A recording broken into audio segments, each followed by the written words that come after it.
Imaginez un moment de pure tension. Un millionnaire voit son fils sur le point d'être renversé par une voiture, et à la dernière seconde, un mendiant surgit pour sauver l'enfant. Mais au lieu de recevoir de la gratitude, ce qu'il obtient, c'est du mépris et de l'humiliation. Carlos, le millionnaire, crie « Ne touche pas à mon fils, tu es sale » et repousse l'homme avec dégoût. Cela semble être un acte impitoyable, n'est-ce pas? Mais, ce qui se passe dans les jours suivants est absolument inattendu. Carlos, tourmenté par sa propre réaction, découvre quelque chose qui va changer tout ce qu'il croyait être vrai. Cette histoire est un voyage de douleur, de découverte et de transformation, montrant comment un simple acte de bonté peut démolir les préjugés et révéler la véritable essence de l'humanité. Préparez-vous à être ému et surpris, car ce qui suit est bien plus qu'un retournement de situation, c'est une leçon de vie qui touchera votre cœur et remettra en question vos croyances. Ne manquez pas cette histoire, elle vous fera réfléchir sur la manière dont nos actions peuvent avoir un impact profond et inattendu. Vérifiez si vous êtes déjà abonné à ma chaîne et aidez-moi à partager plus d'histoires comme celle-ci. C'était un matin ensoleillé, mais les rues de la ville étaient pleines de mouvement. Les voitures klaxonnaient impatiemment, les gens marchaient rapidement sur les trottoirs, chacun plongé dans sa propre routine. Carlos, un homme d'affaires prospère, conduisait sa voiture de luxe sur l'avenue principale, attentif à l'horloge et au trafic chaotique. Il avait une réunion importante et ne pouvait pas se permettre d'être en retard. À côté de Carlos, se trouvait son fils, Lucas, un garçon de seulement 6 ans, plein d'énergie et de curiosité. Lucas adorait se promener avec son père, mais ce jour-là, il était particulièrement agité. Il regardait par la fenêtre, observant le mouvement de la ville, quand il aperçut quelque chose qui attira son attention, un chien jouant de l'autre côté de la rue. Le feu était rouge et la voiture de Carlos s'est arrêtée à l'intersection. Profitant de ce moment de pause, Lucas, sans penser aux conséquences, a ouvert la porte et a couru en direction du chien, ignorant les cris d'alerte de son père. Le cœur de Carlos s'est presque arrêté. Il a crié désespérément, mais le bruit des voitures et des gens a étouffé sa voix. C'est à ce moment-là, au milieu du chaos du trafic, qu'un homme qui se trouvait sur le trottoir a observé la scène. Joao, un mendiant qui vivait dans cette zone, a vu le petit Lucas courir vers la rue, où une voiture arrivait à grande vitesse. Sans hésiter, Joao a tout laissé tomber et a couru vers l'enfant. Le temps semblait ralentir tandis que Joao se précipitait vers le danger. Il est arrivé exactement au moment où la voiture était sur le point de heurter Lucas. D'un geste rapide, il a poussé le garçon hors du chemin, tombant avec lui sur le trottoir. La voiture est passée de justesse, le conducteur tentant frénétiquement de freiner, mais il était déjà trop tard pour éviter l'impact si Joao n'avait pas agi. Lucas, effrayé mais indemne, a regardé l'homme qui venait de le sauver. Ses grands yeux innocents se sont fixés sur le visage fatigué et sale de Joao, qui respirait lourdement, encore effrayé par ce qui aurait pu arriver. Mais avant qu'il ne puisse dire quoi que ce soit, Carlos, en panique, est sorti en courant de la voiture. Quand Carlos a vu son fils dans les bras d'un homme sale et en haillons, sa première réaction a été purement instinctive. Il a attrapé Lucas, le tirant loin de Joao, sans réaliser ce qui s'était vraiment passé. « Ne touche pas à mon fils. Tu es sale !» a crié Carlos, sa voix pleine de mépris et de soulagement à la fois. Joao, encore essoufflé, est resté immobile, essayant d'expliquer, mais les mots ne sortaient pas. Il a simplement levé les mains, comme s'il voulait dire qu'il ne faisait qu'aider. Mais Carlos ne voulait pas écouter. Il était aveuglé par les préjugés, incapable de voir le héros devant lui. Les gens autour regardaient en silence, choqués par la scène. Alors que Carlos retournait à la voiture, tenant Lucas fermement, Joao est resté là, debout, regardant le sol. Il savait qu'il avait fait ce qu'il fallait, mais l'humiliation était évidente. Il s'est lentement retourné et a commencé à s'éloigner, retournant à sa dure réalité, tandis que la voiture de luxe s'éloignait dans le trafic. Carlos ne savait pas encore que cette rencontre, si brève et si pleine de malentendus, allait changer leur vie de manière qu'ils n'auraient jamais pu imaginer.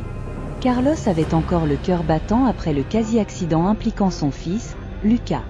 La peur de perdre le garçon avait envahi son corps, mais cette peur s'est rapidement transformée en une autre émotion, le mépris. Lorsqu'il a vu Joao, l'homme qui avait sauvé la vie de son fils, tout ce qu'il a pu voir, c'était un mendiant, sale, mal habillé et dégageant une odeur qui trahissait des jours sans bain. Toujours tenant Lucas, Carlos s'est approché de Joao, mais au lieu de paroles de remerciement, ce qui est sorti de sa bouche a été un cri furieux. « Que crois-tu faire? Ne touche pas à mon fils !» La voix de Carlos a résonné dans les rues, coupant l'air comme une lame. Les gens autour, qui étaient soulagés par le sauvetage de Lucas, regardaient maintenant la scène avec des yeux écarquillés, surpris par la réaction agressive de Carlos. Joao, qui était encore au sol après s'être jeté pour sauver Lucas, s'est relevé lentement. Il a regardé Carlos avec des yeux calmes, mais profondément tristes. Il ne s'attendait pas à un merci, mais cette explosion de colère et de mépris était quelque chose qu'il ne méritait pas. Pourtant, Joao a tenté d'expliquer. « Je voulais juste aider, le garçon était en danger. » Mais Carlos ne l'a pas laissé finir. « Aider? Avec ton apparence sale? Tu es sale. Want. Ne t'approche plus de mon fils. » Il disait ces mots en s'éloignant de Joao, tenant Lucas avec plus de force. Pour Carlos, à ce moment-là, Joao n'était pas un héros, mais simplement un homme sans valeur, quelqu'un qu'il ne voulait pas dans sa vie, encore moins près de son fils. Les paroles de Carlos étaient comme du poison, et chacune d'entre elles atteignait Joao de plein fouet. Les gens autour commençaient à murmurer, certains en défense de Joao, d'autres simplement choqués par ce qui se passait. Mais Carlos était aveuglé, consumé par ses préjugés, incapable de voir ce qui comptait vraiment, le fait que, indépendamment de l'apparence, Joao avait sauvé la vie de Lucas. Joao, qui avait déjà connu de nombreuses humiliations dans sa vie, ressentait à nouveau le poids de ces mots. Il savait qu'il n'avait pas le droit d'exiger quoi que ce soit, mais malgré tout, l'injustice de cette situation le blessait profondément. Sans rien dire de plus, il a baissé la tête et s'est retourné, marchant lentement pour s'éloigner de la scène, retournant à sa dure réalité dans les rues. Pendant que Carlos remettait Lucas dans la voiture et se préparait à partir, une étrange sensation de malaise commença à grandir en lui. Mais il l'ignora, tentant de justifier ses actions. Après tout, il était un père inquiet. Ce qu'il ne savait pas, c'est que ce moment d'humiliation publique n'était pas la fin, mais seulement le début de quelque chose de bien plus grand, quelque chose qui le forcerait à repenser tout ce qu'il croyait être vrai sur le monde et sur les gens autour de lui. La scène se termina avec Joao s'éloignant, solitaire, tandis que Carlos partait dans sa voiture de luxe. Deux vies qui s'étaient croisées par hasard, mais qui avaient laissé une marque profonde, une marque qui changerait pour toujours la façon dont Carlos voyait le monde. La tension dans l'air était palpable. Les personnes autour, qui quelques minutes plus tôt avaient observé avec stupeur l'accident évité de Lucas, regardaient maintenant, incrédules, la scène qui se déroulait entre Carlos et Joao. Le mendiant, encore à bout de souffle après son acte héroïque, tentait d'expliquer ses intentions, mais la situation était loin de ce qu'il imaginait. Joao, avec une respiration lourde et le cœur encore battant, leva les mains dans un geste pacifique, ses yeux reflétant un mélange de fatigue et de sincérité. « Monsieur, je voulais juste aider. J'ai vu votre fils courir vers la voiture, et ma seule pensée était de le sauver. » Sa voix, rauque et marquée par des années de lutte dans la rue, portait une honnêteté indéniable. Il espérait que ces paroles pourraient briser la barrière que Carlos avait érigée entre eux. Mais Carlos, encore pris par la colère et les préjugés, n'était pas disposé à écouter. Les paroles de Joao étaient étouffées par la voix intérieure de Carlos, qui ne voyait que l'apparence de l'homme devant lui. Sale, en haillons, indigne d'être si proche de son fils.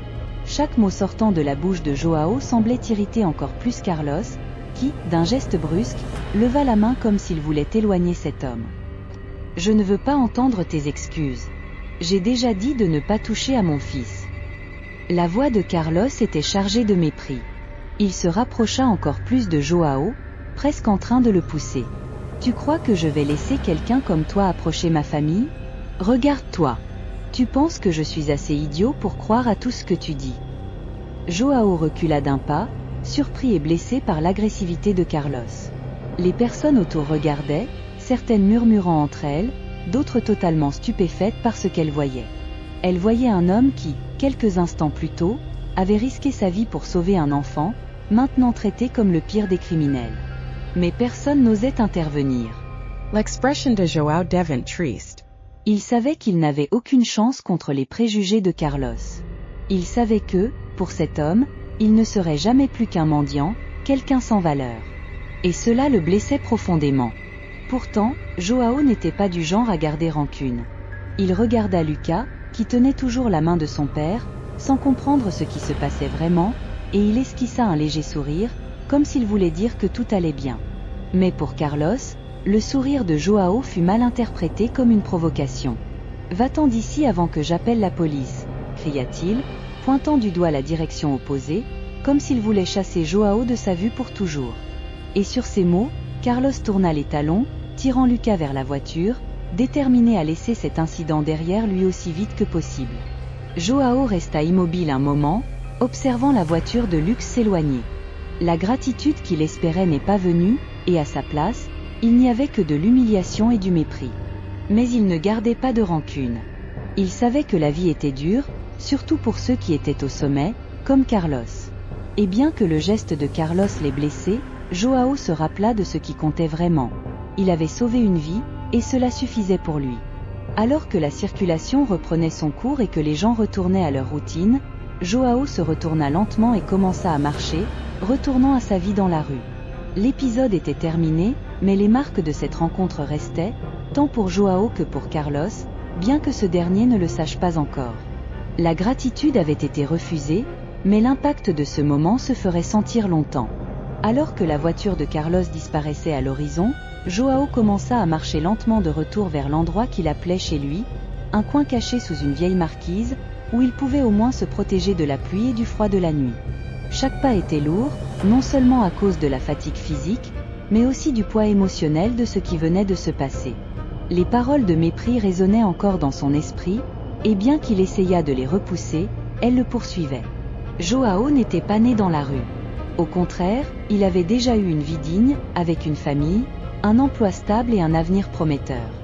Mais la vie, comme il l'avait appris de la manière la plus difficile, était imprévisible et parfois cruelle.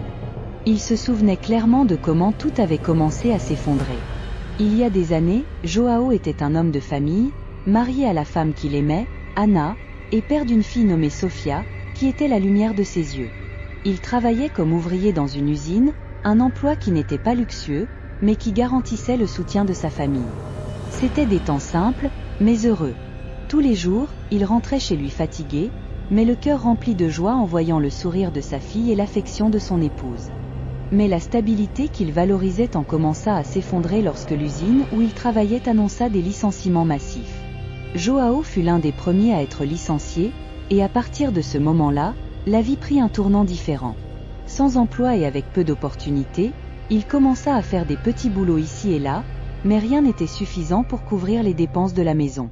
Chaque mois qui passait, les factures s'accumulaient, et la pression financière commença à causer des tensions dans son mariage. Anna, qui avait toujours été une femme forte, tenta de soutenir Joao du mieux qu'elle pouvait, mais les difficultés commencèrent à affecter sa santé. Les disputes devinrent plus fréquentes et Joao, se sentant de plus en plus impuissant, commença à s'éloigner émotionnellement.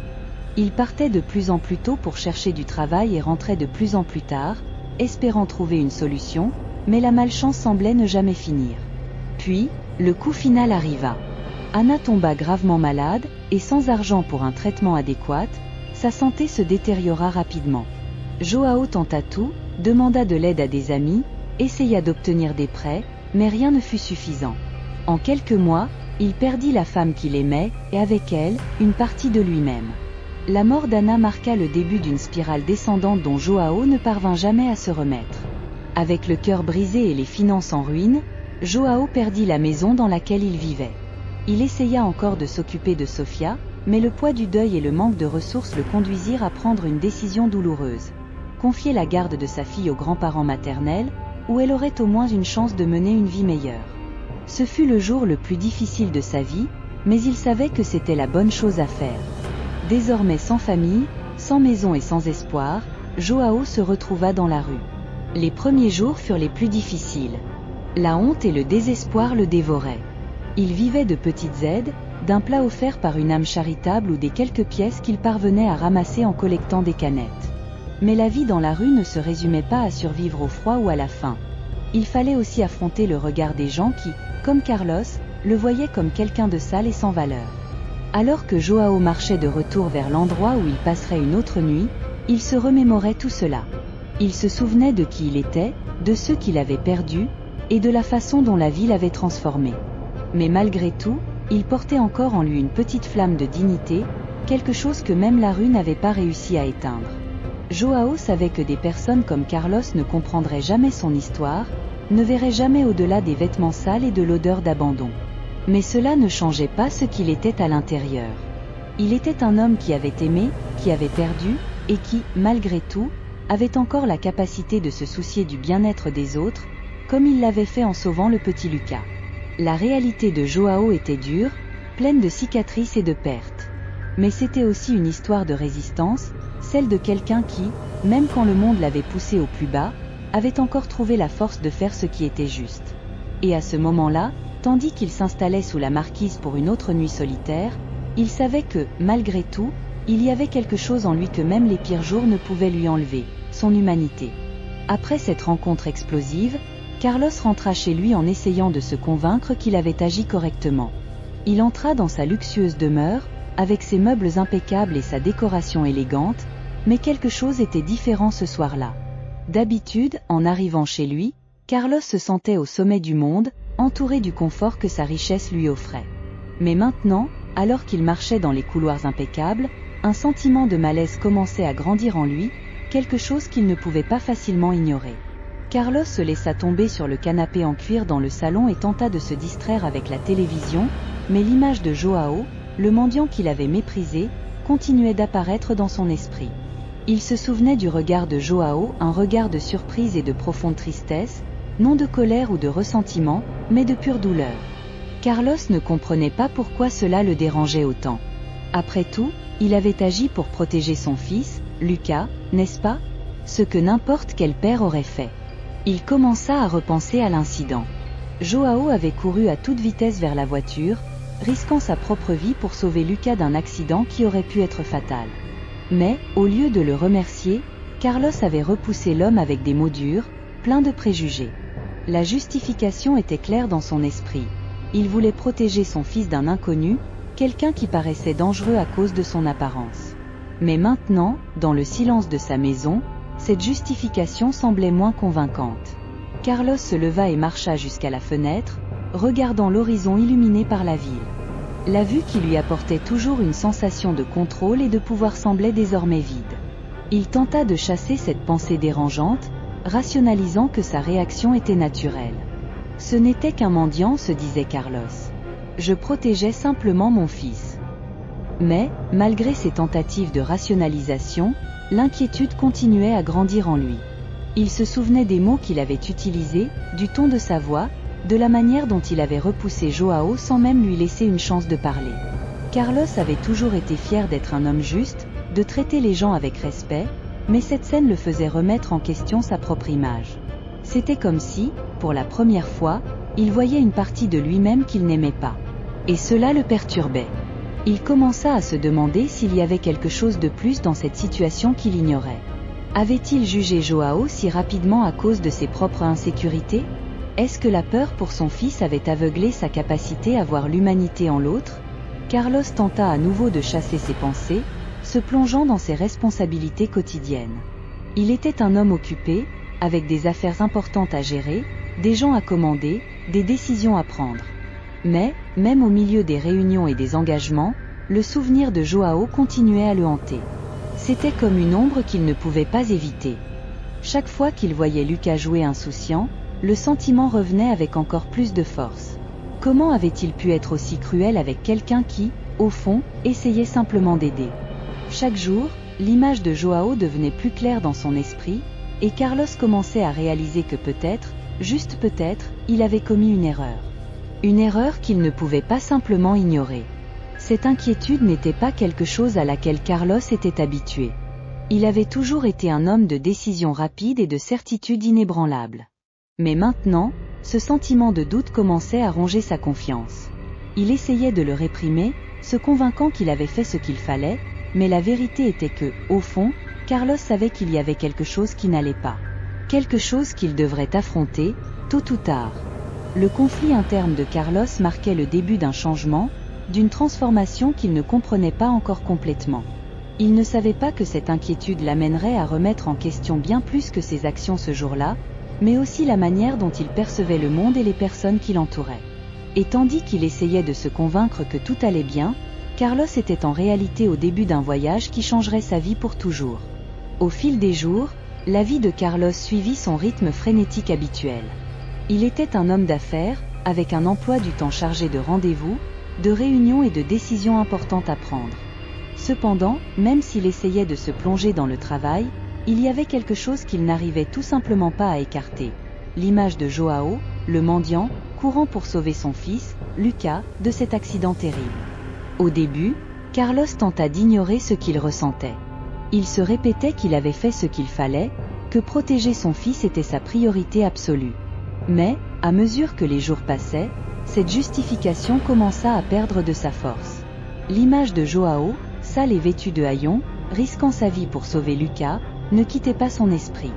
Pendant les longues heures de travail, alors qu'il signait des contrats ou discutait de stratégie, le souvenir de ce jour refaisait surface, de manière inattendue et troublante. Carlos se revoyait revivre la scène sans cesse dans sa tête.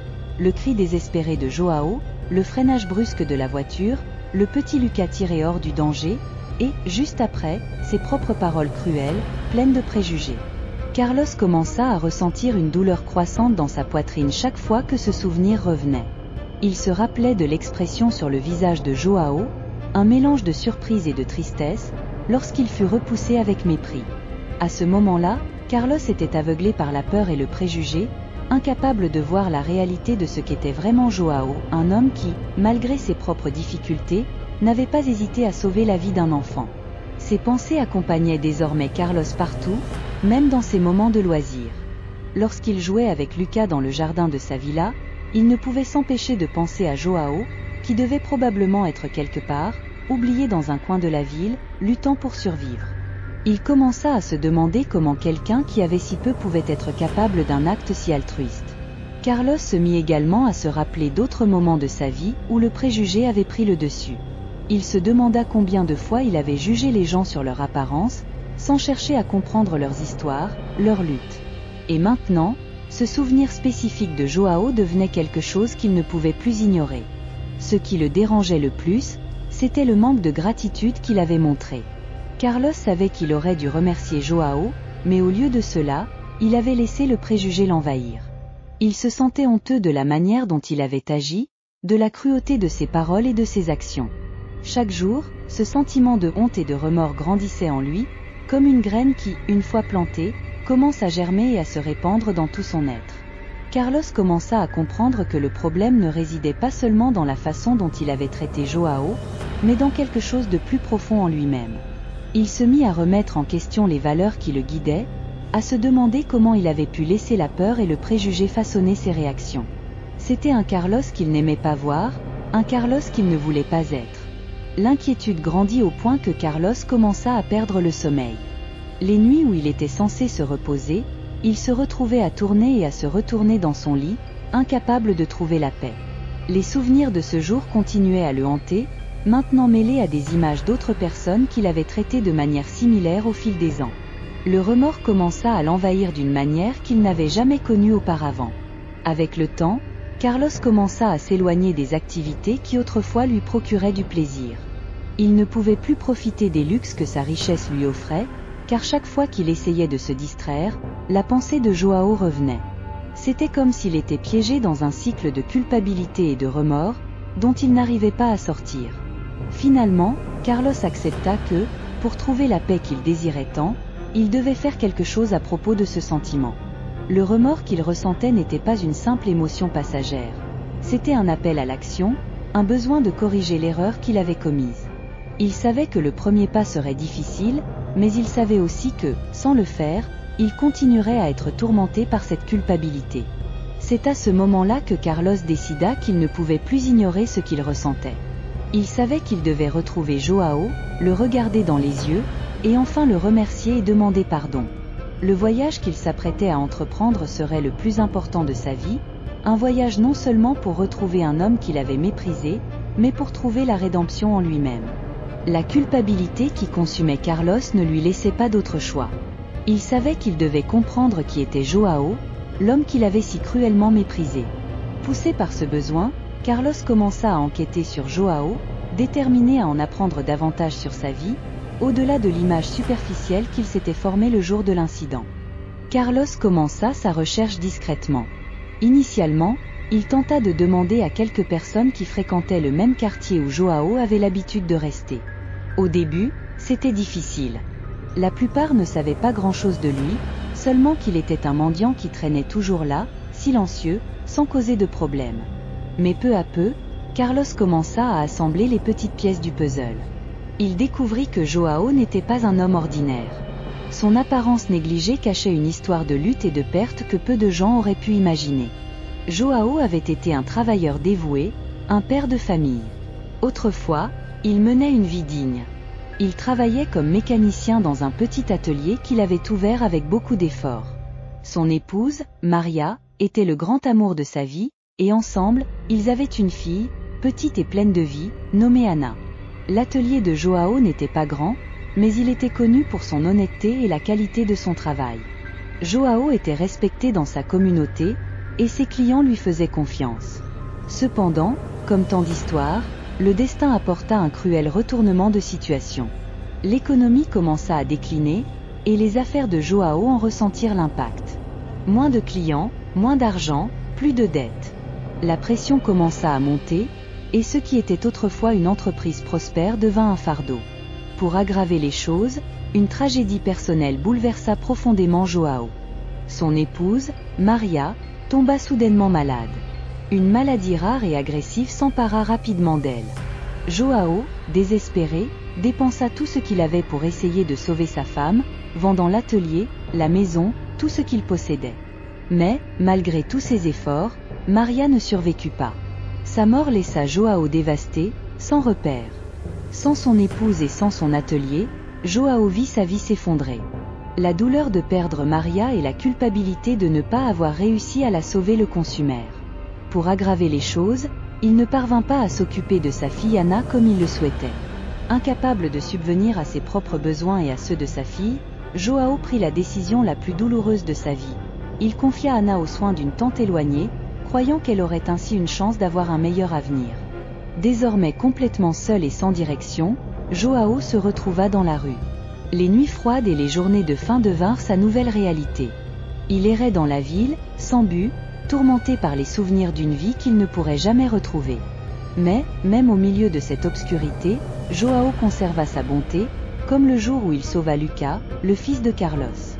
Pendant que Carlos découvrait cette histoire, son cœur se serrait. Il commença à comprendre que Joao n'était pas simplement un mendiant, comme il l'avait pensé au départ. Joao était un homme qui avait affronté une série de circonstances tragiques, quelqu'un qui avait tout perdu, mais qui portait encore en lui une dignité et une humanité que Carlos, dans son préjugé, n'avait pas vu.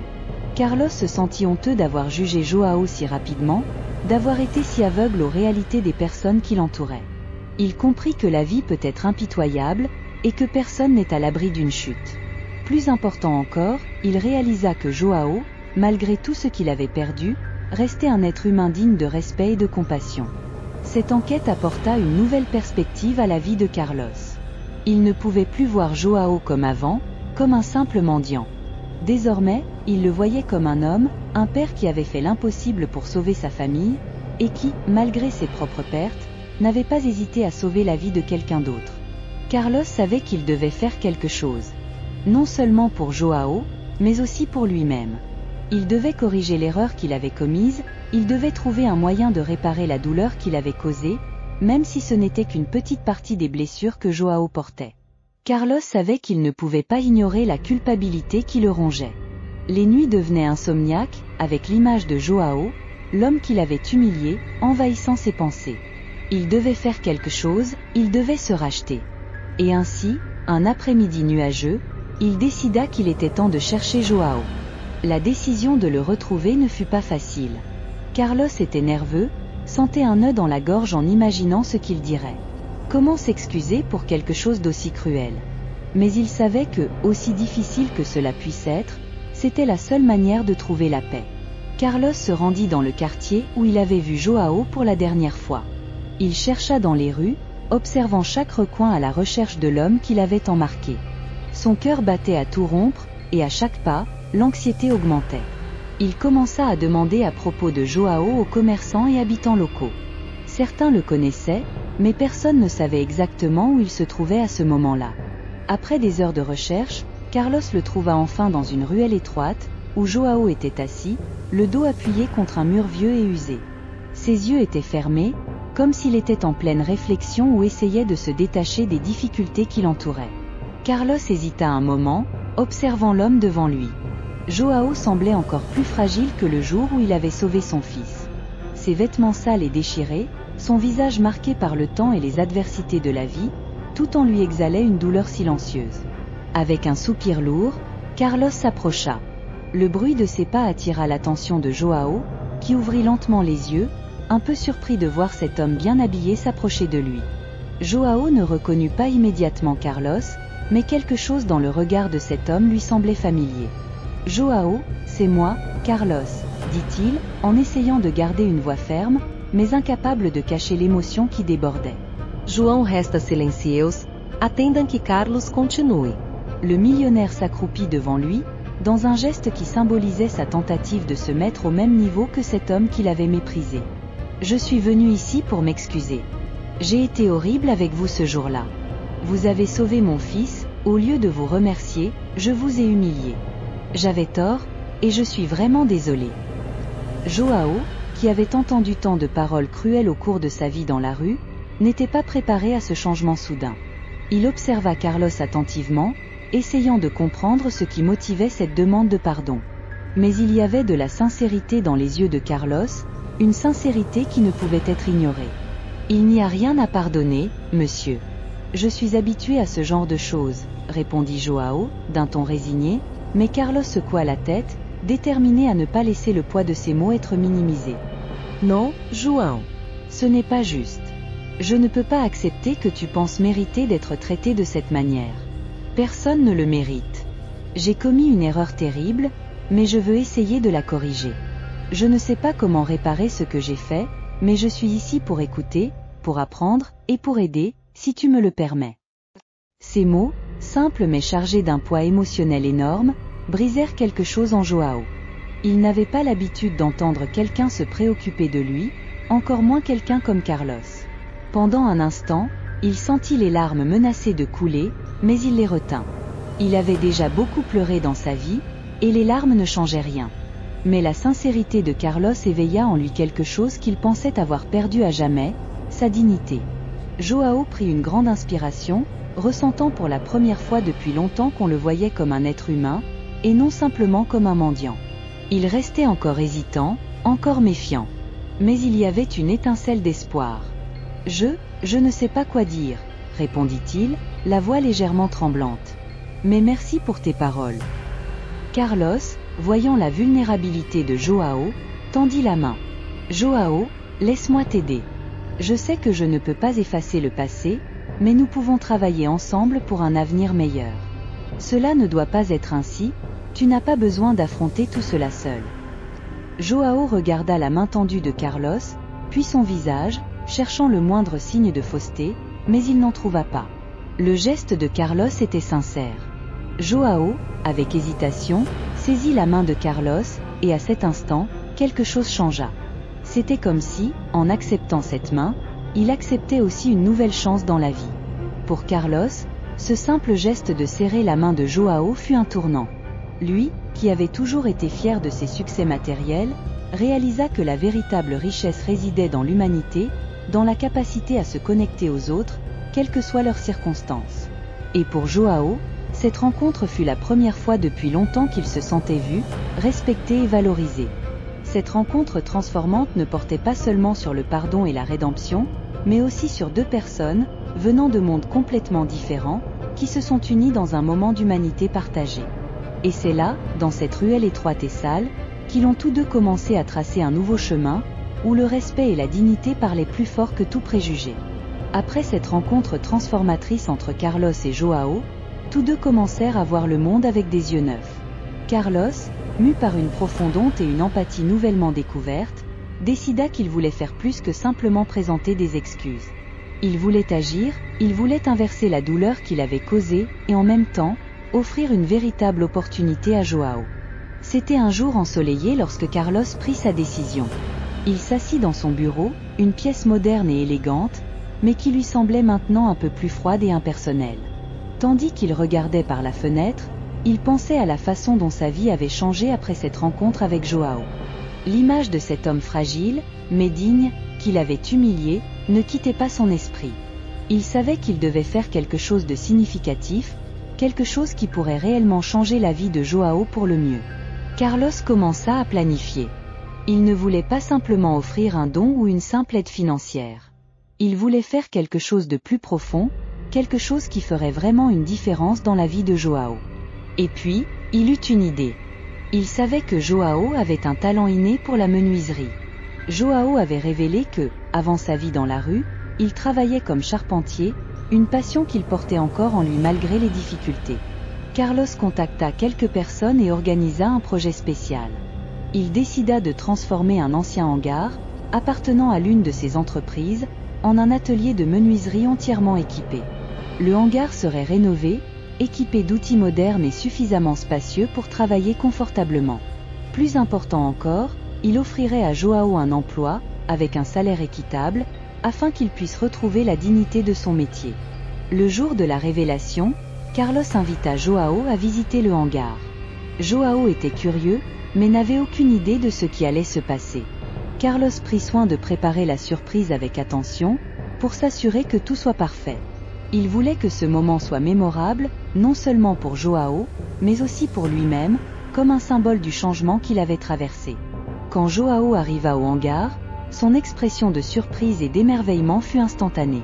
Le hangar était complètement transformé. Des murs neufs, des sols polis, des outils brillants et une ambiance qui respirait le potentiel et l'espoir. Joao regarda autour de lui, sans croire ce qu'il voyait. Il marcha lentement dans l'espace, touchant les outils, examinant l'atelier, ses yeux se remplissant de larmes. Carlos s'approcha de Joao et avec un sourire, dit « Voici ton nouvel espace de travail. À partir d'aujourd'hui, ce hangar est à toi, pour créer, construire et faire ce que tu aimes. Et je suis ici pour t'offrir un emploi en tant que maître charpentier. Je veux que tu travailles ici, que tu utilises tes compétences et que tu retrouves la dignité que tu mérites. » Joao était stupéfait. L'émotion l'envahit de manière inattendue. Il essaya de parler, mais les mots semblaient lui échapper. Finalement, il réussit à exprimer sa gratitude par un simple « merci ». Mais le regard dans les yeux de Joao en disait bien plus. C'était un mélange d'incrédulité et de profonde gratitude. Carlos était également ému.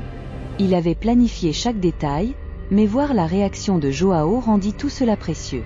C'était comme s'il avait enfin trouvé un moyen de racheter son erreur et de faire une différence dans la vie de quelqu'un. La surprise émouvante de Carlos ne transforma pas seulement la vie de Joao, mais eut aussi un impact profond sur Carlos. Il réalisa qu'en aidant quelqu'un à retrouver sa dignité et son espoir, il redécouvrait également le véritable sens de la vie et de l'humanité. Il était devenu, en effet, un agent de changement, et cela lui apporta une satisfaction qu'aucune somme d'argent ne pouvait acheter. Joao, maintenant avec un nouveau but et une nouvelle chance dans la vie, commença à reconstruire non seulement sa carrière, mais aussi son estime de soi. Et Carlos, avec le cœur léger et la conscience tranquille, savait qu'il avait fait ce qu'il fallait. Tous deux, à travers ce geste de générosité et d'empathie, avaient trouvé une connexion humaine profonde qui transforma leur vie à jamais. La leçon de vie. L'histoire de Carlos et Joao est un témoignage puissant de la manière dont la rencontre de deux vies peut conduire à une transformation profonde et durable. Alors que le soleil se couchait sur la ville, Carlos et Joao étaient assis dans le nouvel espace de travail de Joao, entourés d'outils et de bois. L'environnement, autrefois un simple hangar, était maintenant un symbole de nouvel espoir et de possibilités. Carlos regarda Joao, qui était concentré sur l'ajustement d'une pièce de bois, et ressentit un profond sentiment de gratitude. Il réalisa que la véritable transformation s'était produite en lui-même. L'homme qui un jour avait été guidé par le préjugé et la richesse voyait désormais le monde à travers une lentille d'humilité et d'empathie. Il se remémora le jour où il avait humilié Joao et comment, à l'époque, sa vision était limitée, façonnée uniquement par sa position et son statut social. Joao, de son côté, éprouvait une joie silencieuse. Le hangar n'était pas seulement un espace physique, c'était un nouveau départ, une chance de reconstruire non seulement sa vie, mais aussi son estime de soi. La dignité qu'il pensait avoir perdue avait été restaurée, et l'espoir qui semblait s'être éteint avait retrouvé une force renouvelée. Chaque morceau de bois qu'il transformait semblait porter une partie de son propre récit de surmontement et de résilience. La nuit arriva et Carlos, décidé à mieux comprendre l'impact de cette journée, se rendit au bureau de Joao. Il avait décidé de partager avec Joao quelque chose qu'il gardait depuis longtemps dans son cœur. Tandis qu'ils conversaient, Carlos parla de ses réflexions personnelles. « Joao, » commença Carlos avec une voix chargée d'émotion, « depuis ce jour dans la rue, j'ai beaucoup réfléchi à ce que signifie réellement être humain. Je pensais que la richesse et le statut définissaient qui nous sommes, mais ce que j'ai appris, c'est que ce sont nos actes de bonté et d'empathie qui nous définissent réellement. Tu m'as montré qu'en dépit de la vulnérabilité, la dignité et le courage peuvent briller avec une intensité incroyable. Je veux que tu saches combien j'ai appris de toi. » Joao leva les yeux, avec un regard reconnaissant. « Carlos, j'ai aussi beaucoup appris de toi. Ta décision de changer et de chercher la vérité plutôt que de rester prisonnier des préjugés est quelque chose de rare. Je ne m'attendais jamais à rencontrer quelqu'un prêt à corriger une erreur aussi grande, et cela me donne de l'espoir pour l'avenir. J'espère qu'en continuant ma vie ici, je pourrai transmettre un peu de cette leçon à d'autres qui traversent des difficultés. » Carlos sourit, un sourire vrai et ouvert, le genre de sourire qui vient du cœur. La leçon que nous avons apprise est simple, mais puissante. Nous avons tout le pouvoir de faire une différence dans la vie des autres. Parfois, il suffit de regarder au-delà des apparences et de comprendre qu'au fond, nous sommes tous égaux. Nous faisons tous face à des défis et nous méritons tous une chance de recommencer. Alors qu'ils parlaient, ils ressentirent tous deux la connexion créée par leurs histoires. Carlos n'était plus seulement un millionnaire avec une conscience lourde, il était un homme qui avait appris à apprécier ce qui compte vraiment dans la vie. Joao n'était plus seulement un mendiant, il était un symbole de force et de renouveau. Leur rencontre fut un rappel que la véritable richesse ne réside pas dans ce que nous possédons, mais dans la capacité à se connecter avec les autres de manière significative. Carlos et Joao, à travers leur parcours, montrèrent que la valeur humaine transcende le statut et l'apparence. L'humilité et l'empathie sont des leçons que chacun peut apprendre et qui ont le pouvoir de transformer des vies. Alors que le soleil se couchait et que la nuit enveloppait la ville, l'histoire de Carlos et Joao devenait un phare d'espoir et une réflexion sur la capacité de changement que chacun d'entre nous possède. C'était un rappel qu'en ouvrant nos cœurs et en cherchant à comprendre les autres, nous pouvons découvrir la véritable essence de l'humanité. La vie, après tout, est faite de moments de connexion et d'apprentissage, et la rencontre entre Carlos et Joao était un témoignage éclatant de ce fait. Ainsi, l'histoire de Carlos et Joao nous enseigne qu'à travers l'empathie et le changement personnel, nous pouvons découvrir la véritable valeur des connexions humaines et transformer nos vies de manière inattendue. Ce voyage, marqué par l'humilité et la rédemption, est un puissant rappel que nous avons tout le potentiel de faire une différence dans le monde qui nous entoure. Si vous avez été ému par la transformation de ces deux hommes et croyez au pouvoir des histoires qui touchent le cœur, abonnez-vous à notre chaîne pour ne pas manquer d'autres récits inspirants comme celui-ci. Et n'oubliez pas de laisser vos commentaires ci-dessous, nous adorons savoir comment ces histoires vous impactent et nous voulons entendre vos réflexions. Ensemble, nous continuerons à explorer des histoires qui nous rappellent l'importance d'agir avec compassion et humanité. Merci d'avoir regardé et à la prochaine histoire.